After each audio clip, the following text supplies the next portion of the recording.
Further round the path of the river lies the beautiful village of Gracehill, a unique place in Northern Ireland which has managed to maintain its history and identity. And it's there that I've arranged to meet amateur historian and member of the local Moravian church, Roberta Thompson, to find out more.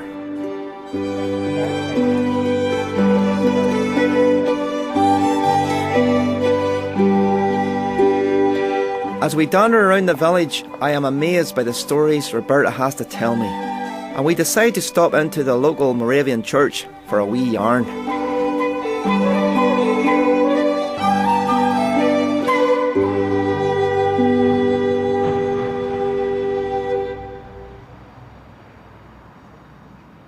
So Roberta, you're well known as an authority on the history of Gracehill and the Moravian settlement here. How old is the Moravian settlement?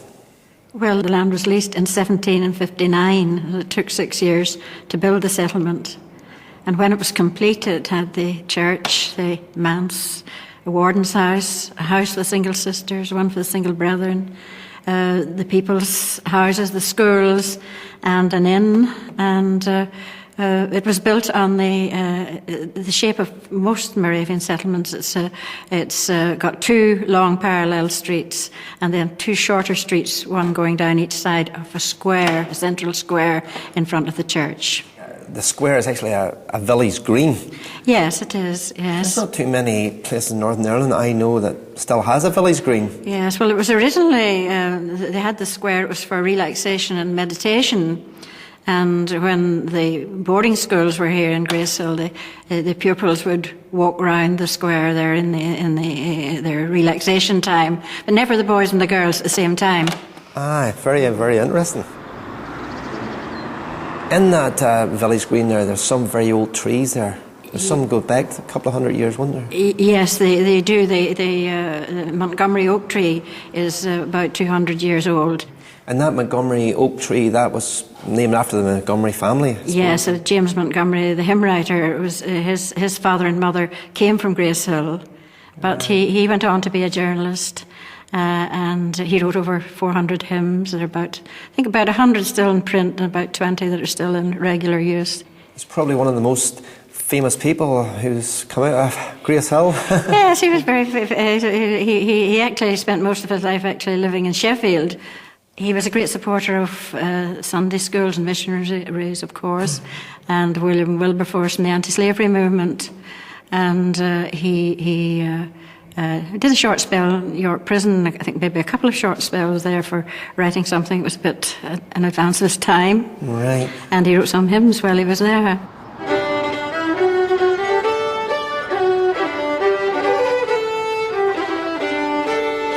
Gracehill is somewhere well worth looking at, and the community welcome visitors and hold regular open days. It must have been an area where a lot of people would have loved to have moved to in those days. Yes. It's not a lot different today. A lot of people like to have a house in Gracehill today, wouldn't they? Gracehill. Well, at the beginning they didn't own the houses like they do today in Gracehill. The houses here were sold off to the people by the end of the First World War, but in the early days they didn't own them. They belonged to the Moravian Church, the houses.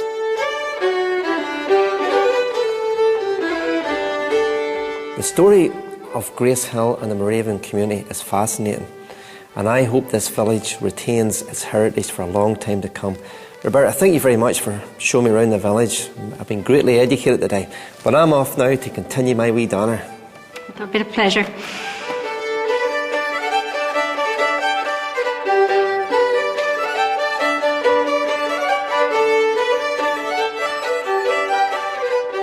Before I leave Gracehill, there's one more part of the Moravian Church I want to visit.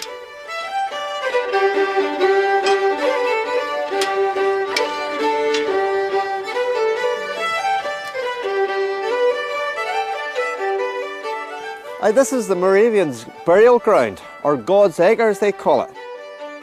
There's a few things different about this cemetery from other graveyards that you'll come across. First of all, the women are all on this side and the men on the other. All the graves are dug facing east, but the most significant difference is that the headstones are laid flat. Now, there's different theories about why this is, but the story I like is that on Judgment Day, when the heavens open and God looks down, he'll be able to read the names of the Moravians first, without juking down like this here, you know. So perhaps the Moravians will get to heaven first.